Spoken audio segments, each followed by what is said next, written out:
Mangutana ko nimo sir nga unsa gyud dapat buhaton sa mga bagong agent nga makahalin nga parehas nimo? So ani, ang unang buhaton nimo John, first you familiarize the properties that you are selling. Dapat mobisita ka sa developer. Mao na imong unang buhaton, mobisita ka sa developer, kuhaon nimo ang mga detalye didto, then paghuman imuhang studyhan ang mga computations og mga properties. Ikaduha, ikaw man mo ato sa developer, bisitaon sa din nimo ang site kung asa na ang ilang mga projects na himutang.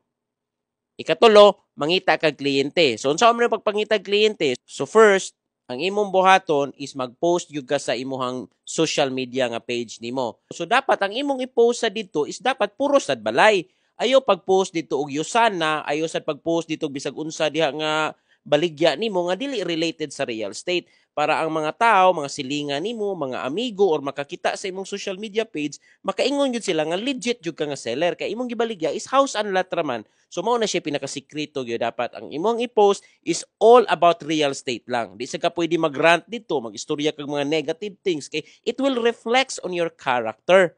Then dapat consistent sad ka sa imong gipang buhat. So if you do this every day, di lang nimo mahibaw-an nga daghan na kay kag kliyente nga mo inquire diha sa imuha. Kay nakita naman niya nimo nga consistent ka, at the same time you project a legitimacy based on your posting dito sa social media.